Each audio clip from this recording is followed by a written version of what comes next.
Hello, hello, and welcome back. Today we'll be discussing episode number 57 of the Play Dicely campaign, An Angel with a Gun. The session started off just after Nell and Drac had finished performing the Remove Curse ritual on the statuette of the stranger. However, it was not Elowin's statuette. Leading up to this moment, the Seekers had just traveled to Nara Village, which was this small village out in the Wildeglen wetlands which had been built atop of the place that had been Elowin's birthplace.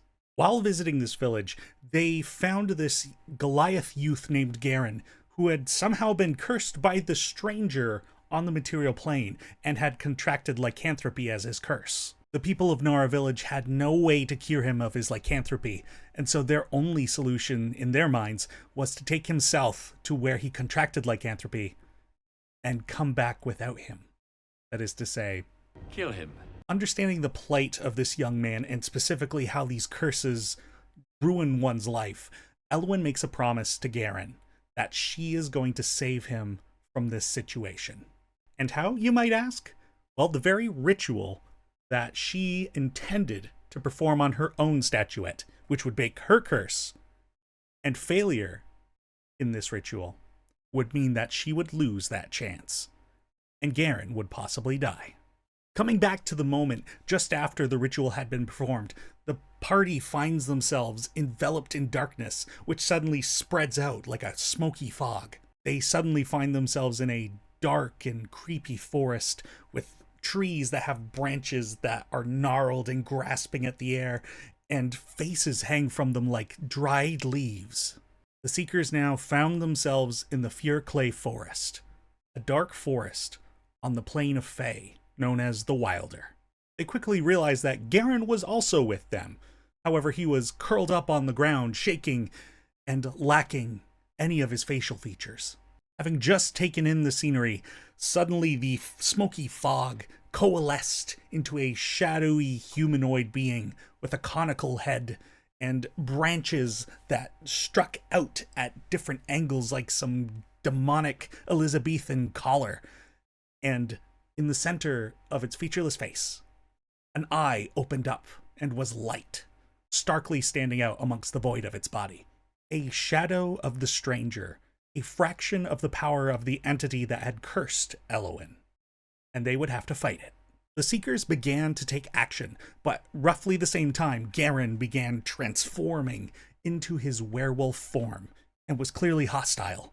The party quickly dispatched Werewolf Garson and knocked him unconscious, much to the dismay and then relief of Elowin. Amidst the weapons firing and the sword slashing and the entity teleporting through these dark woods, it attempted to take control of Gideon's mind. The shadow seeped into Gideon's brain and brought him back to his days as the bounty hunter Armani Kane and offered him a bounty on Nell. Drac, however, quickly saved Gideon's mind with a greater restoration, understanding the magic that was at play. However, it seemed the shadow was a cunning being, and Drac had just revealed his hand as the party's healer. The shadow of the stranger quickly singled out Drac as its next target, and when the opportunity arose, it emerged from the shadows behind Drac, cupped its hands around his head, and with a cast of the Feeble Mind spell, destroyed his intellect. In retribution, Elowin summoned a wall of fire which drowned the shadow, and Gideon followed up with his radiant blasts from his new rifle. The barrage of fire and light reduced the shadow and sent it to oblivion, and the world that the Seekers found themselves was suddenly enveloped in a cyclone of shadow, fire, and screams. Eventually, the Seekers came to, back on the material plane where they had performed the ritual. At this point, however, they realized that the damage that had occurred to them was true. Drac remained in his feeble-minded state. And also, Nell had some of her strength sapped away during the fight, but she'd be okay. She still had sentience. Speaking of Nell, as Garson was still unconscious on the ground, she went over to check up on him. Thankfully, Garson did awake. However, his eyes had rolled into the back of his head, and he was mouthing words that weren't coming out of his mouth, but rather were entering directly into Nell's mind. Soon, an emperor most foul. After the voice faded away, Garson returned to his normal self, and cried and hugged Nell. The curse had been broken. The leader of Nara village, Deer, and the rest of the caravan that had traveled south with the Seekers, they all met back up and made their way back to Nara village, with the hope of getting in touch with Charity to send a cleric out to fix Drac. Once back to Nara village and the party helps Drac settle in and be comfortable, Abe accompanies Deer out into the nearby woods, as Deer believes there's a way that he can further repay the Seekers for saving Garen. Meanwhile, Gideon is taking care of Drac, and he's trying to summon on whatever powers or whatever entities he can bargain with to save Drac. He takes diamond dust from Drac's pack and begins to plead to the universe.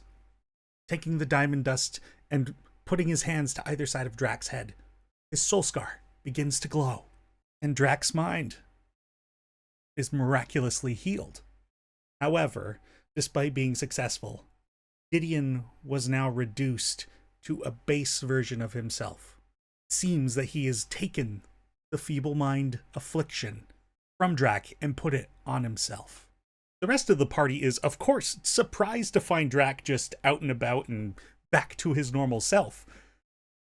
But they now realize that they have to fix Gideon. Thankfully, Drac has the magic to be able to do that. The following morning, Drac performs yet another greater restoration on Gideon, while the rest of the Seekers enjoy Abe's first meal, both cooked by and eaten by. Garen also arrives to thank the Seekers, and makes a promise to Elwyn that he will do his best to do great things with the second chance at life he's been given.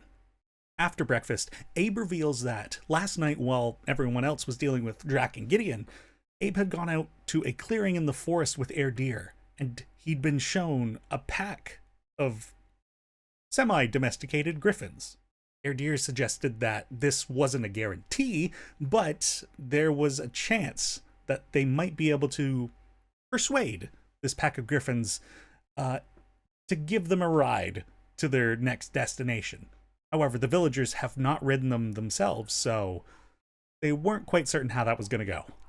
And so begins Abe's standoff with the leader of the griffin pack, a griffin with majestic golden feathers, and Abe would need to earn its respect, and it would rally other griffins to allow them passage to the south. And this does result in a wild ride for Abe. After some rough flying, which prompts Elwyn to take flight herself just in case Abe for some reason might need a featherfall spell cast, Abe does manage to tire the leader of the griffins out. Having successfully swayed the leader of the griffin pack, the party will now have griffins to help them get along on the next portion of their journey, though we're not sure how far they're going to want to go. In any case, the Seekers make their final preparations, any last-minute things that they need to do in Nara village, and then they pack themselves up and take to the skies. And that was where we finished that session. The Seekers are on their way to the final Druid Enclave down near the Lake of the Bog Beast. That's kind of the region they're going to. They don't exactly know where they're going, but they'll get there. If you're interested in seeing them enter into supposed demon territory, you might want to join us for our next live stream.